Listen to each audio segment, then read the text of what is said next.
Yo guys, balik lagi bareng gue Nanda Sugiono di channelnya Bridge of Blue. Kali ini gue bakal ngebahas beberapa berita transfer yang sedang beredar saat ini karena Chelsea sudah mendekati dua pemain ya. Salah satunya adalah striker dan satu lagi adalah seorang defender untuk direkrut di musim panas musim depan. Menurut kalian para pemain ini apakah cocok bermain di Chelsea atau enggak? Coba kalian komen di bawah dan gue bakal coba jelasin kira-kira para pemain ini akan fit atau tidak di Maresca sistem di musim depan dengan proyektori bahwa Maresca tetap ada di Chelsea sampai musim depan. Gimana cerita lengkapnya? Jangan kemana-mana. Buat kalian yang baru join jangan lupa buat klik subscribe dan like video ini supaya gue tetap semangat untuk bikin video kayak gini. Jangan kemana-mana, tonton sampai habis. Come on Blues.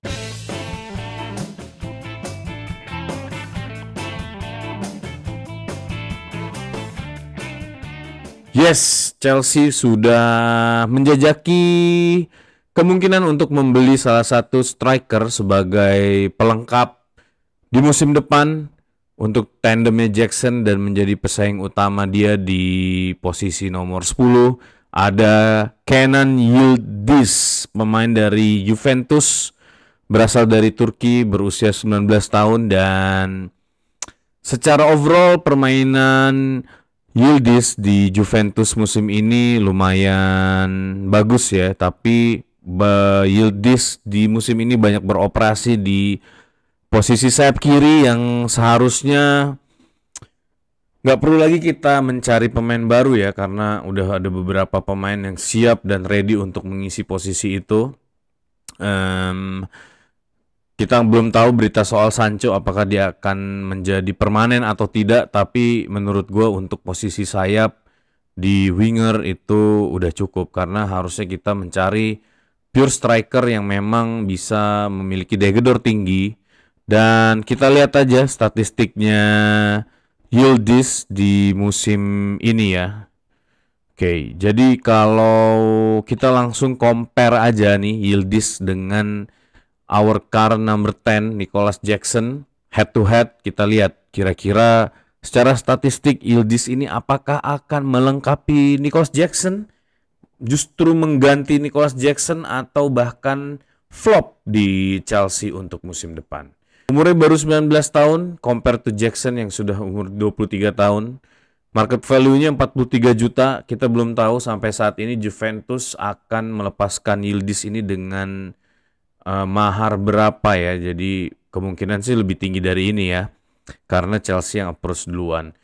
Untuk average rating di musim 24-25 ini Yildiz ini berhasil mendapatkan poin 7,21, sedangkan Nicholas Jackson so far hanya 6,99. Jadi Yildiz ini masuk ke box hijau dan Nicholas Jackson ini berada di box warna kuning. Kalau dari heat map ini kita perhatiin ya, di sebelah kiri ini adalah Yildiz.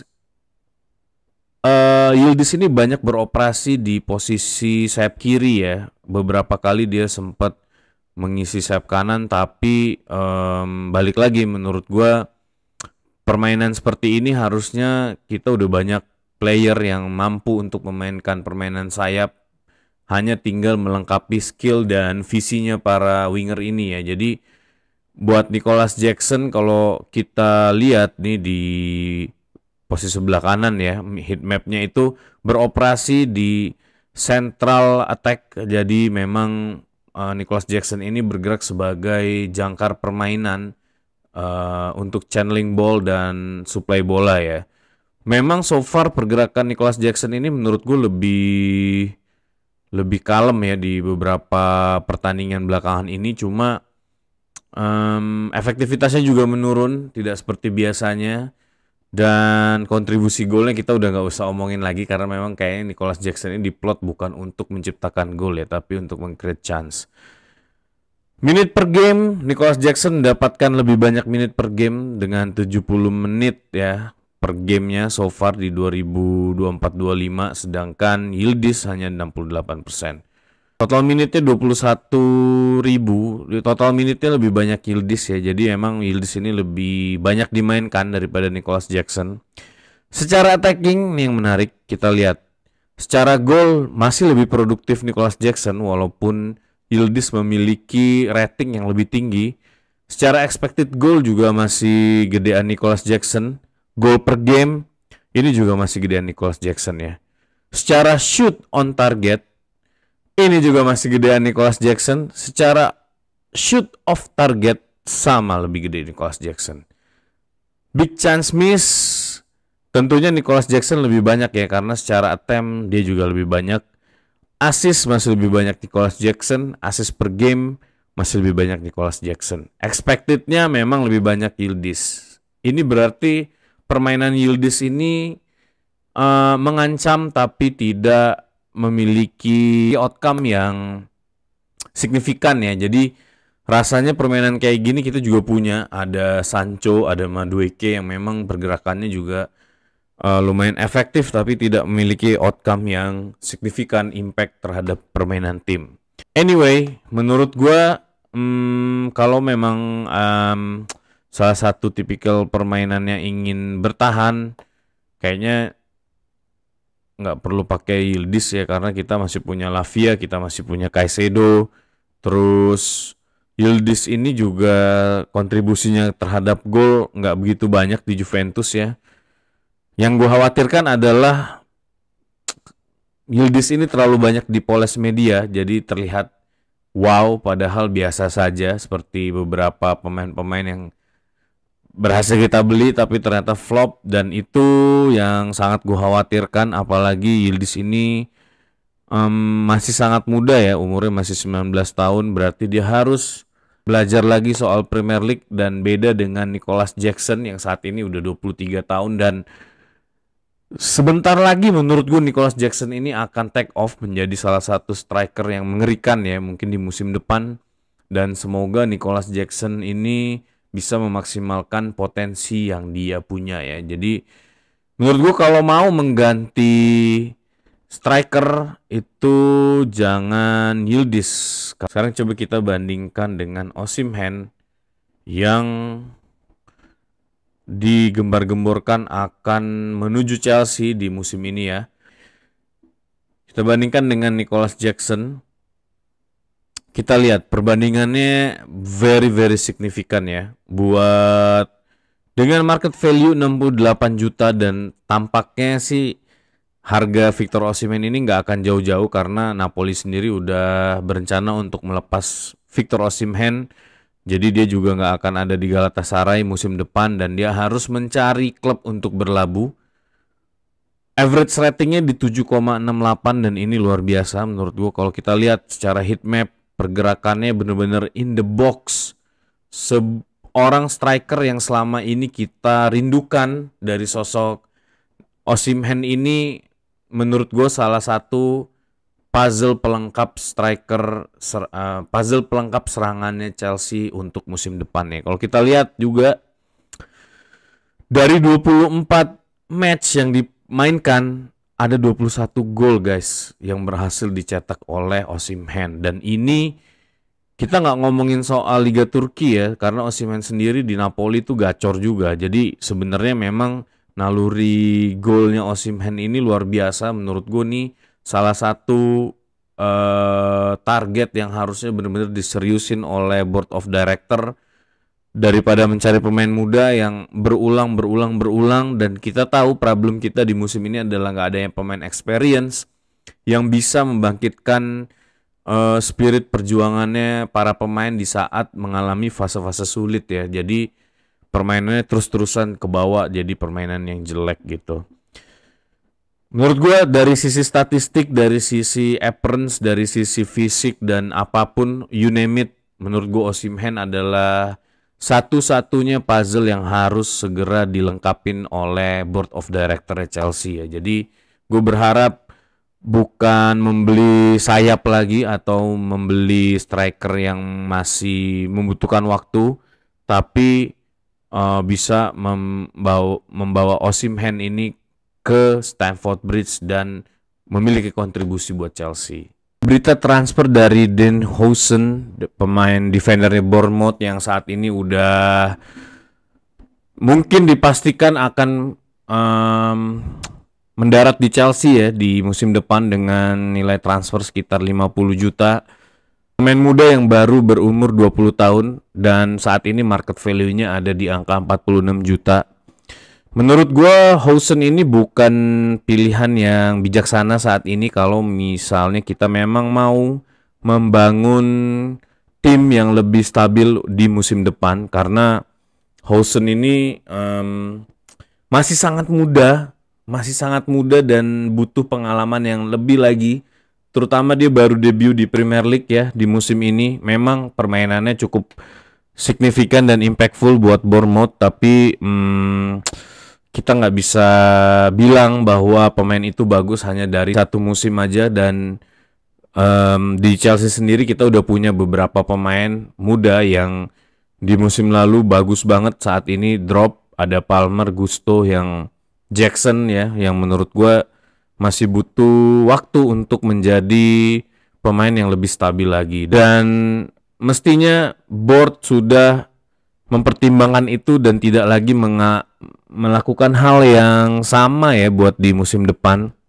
Kalau kita lihat atributnya sendiri, Hoosen ini nggak terlalu signifikan wow banget menurut gue ya, karena masih banyak yang pemain defendernya kita yang punya potensi untuk menjadi seperti Hoosen ini masih banyak banget. Dan gue berharap board kalaupun ingin memainkan pemain muda seperti ini ya berikanlah waktu untuk para pemain mudanya kita akademi untuk debut ya di musim depan. Terutama kita juga punya Acempong. Maksud gue kalau lo mau membeli pemain muda ngapain lo beli lagi gitu. Lo mending mainkan aja pemain yang memang sudah ada di current tim saat ini gitu. Kita masih punya Acempong yang sudah teruji dan permainannya juga sudah lumayan bagus, cuma tinggal dibutuhkan minutes play yang lebih lagi gitu. Kalaupun Chelsea ingin membeli defender untuk mempersolid lini belakangnya Chelsea supaya lebih solid lagi, mungkin gue akan mengajukan dua nama. Yang pertama adalah ini salah satu pemain yang menurut gue cukup underrated, Vitaly Mykolenko dari Everton. Ini menurut gue center back yang bermain sangat standar, nggak perlu macem-macem, permainannya juga sangat efektif. Umurnya 25 tahun, market value-nya di 29 juta aja. Bermain di posisi back bagian kiri. Jadi kalau memang menurut Maresca harus mencari tandemnya Fofana ya untuk memainkan permainan bola-bola dari defense, menurut gue Mykolenko ini salah satu yang mungkin bisa possible untuk menstabilkan posisi defendernya Chelsea ya di musim depan, karena permainannya juga on point banget dan dia juga bisa membaca permainan dengan sangat bagus ya menurut gue. Kalau secara defense kita lihat tackle-nya Mykolenko ini lumayan lebih tinggi, jauh lebih tinggi daripada Hoosen ya. Dan kita punya Colwill, kita punya Fofana seandainya dia udah sembuh dari cedera, yang bisa memainkan bola-bola panjang dari sisi bertahannya Chelsea. Tapi kalaupun Maresca tetap ingin memainkan sistem inverted seperti yang sudah dia mainkan, menurut gue yang dibutuhkan itu adalah defender dengan tipikal stopper. Dan Mykolenko ini adalah salah satu kandidat yang memiliki harga murah dan permainannya stabil, terutama di tangannya David Moyes ya di beberapa bulan ini. Dan ini dia juga udah pengalaman di Premier League. Ini menurut gue adalah salah satu hidden gems ya, yang mestinya bisa menjadi pelengkap puzzle defense-nya Chelsea di musim depan. Atau seandainya Mykolenko juga nggak terlalu menarik buat board, gue punya satu nama lagi yang mungkin bisa dijadikan referensi, yaitu Nikola Milenkovic. Kalau gue jadi board, Chelsea, gue akan membeli pemain ini karena pemain ini udah mateng, punya pengalaman, fisiknya bagus, dan dia posturnya tinggi dan permainannya tuh mateng banget. Karena seorang defender itu menurut gue butuh kematangan dalam sisi umur dan mentality ya dan experience. Karena defense itu pekerjaan utama adalah menghalau bola, dan menghalau bola itu lu nggak perlu punya skill sophisticated seperti seorang winger atau midfield yang memang bisa memainkan bola-bola yang aneh-aneh. Seorang defender menurut gua hanya membutuhkan kematangan visi dan bisa membaca permainan dengan baik sehingga dia bisa menghentikan serangan lawannya dengan efektif. Menurut gua Milenkovic ini adalah salah satu defender yang bisa menjadi pelengkap untuk Chelsea di musim depan ya. Kalau kita lihat di heat map-nya, dengan poin 7,11 di musim ini dan masuk ke box hijau, Milenkovic ini bermain di area posisi kanan. Dan kalaupun misalnya Maresca tetap ingin memainkan Liva Colwill di sisi kiri dan Fofana yang rentan cedera banget, dan menurut gue kalau pemain yang memang udah terlalu lama cedera seperti itu lebih baik kita lepas ya selama masih ada yang mau dengan sisi bisnis yang bagus, karena pemain bagus adalah pemain yang dimainkan, bukan pemain yang hanya digadang-gadang bagus. Kalaupun pemain bagus tidak bisa dimainkan percuma. Jadi lebih baik kita membeli Milenkovic ini dari Nottingham Forest, harganya hanya 26 juta saat ini. Mungkin pun kalau Nottingham Forest mau menaikkan harga mungkin di kisaran 30 sampai 35 juta, dan itu masih jauh banget daripada kita membeli Hausen. Dan dia bisa melengkapi sisi kanannya Chelsea, dan menurut gue defense-nya bakal menjadi orkestra yang cantik yang bisa menghalau seluruh serangan para tim di Premier League. Jadi itu menurut gue salah satu pemain defender yang wajib diincar sama Chelsea adalah Milenkovic, karena kita butuh pemain yang experience, butuh pemain yang udah punya exposure di Premier League, dan butuh puzzle pelengkap untuk lebih mempersolid lagi pertahanannya Chelsea di musim ini ya. Jadi itu pendapat gue. Gimana pendapat kalian? Kalau misalnya kalian punya pendapat berbeda, silakan tulis di komen. Kita coba cari siapa sih sebenarnya yang terbaik yang bisa melengkapi tim Chelsea ini dan menjadi pilar utamanya nanti di posisi defense dan posisi striker ya. Kita bakal melawan Everton di weekend ini, dan hopefully kita bisa menang ya, karena nih saat ini benar-benar luar biasa menggila. Persaingan memperebutkan UCL spot ini menurut gue adalah hal yang sangat menarik sampai akhir musim, dan semoga Chelsea bisa finish di peringkat 3 mungkin 4 ataupun at least di peringkat 5 supaya kita bisa bersaing di UCL spot musim depan. Ketemu lagi bareng gue Nanda Sugiono di video berikutnya. Buat kalian yang baru join, kalian bisa klik subscribe, likes, dan share video ini. Jangan lupa tetap dukung Chelsea. Up the Chelsea.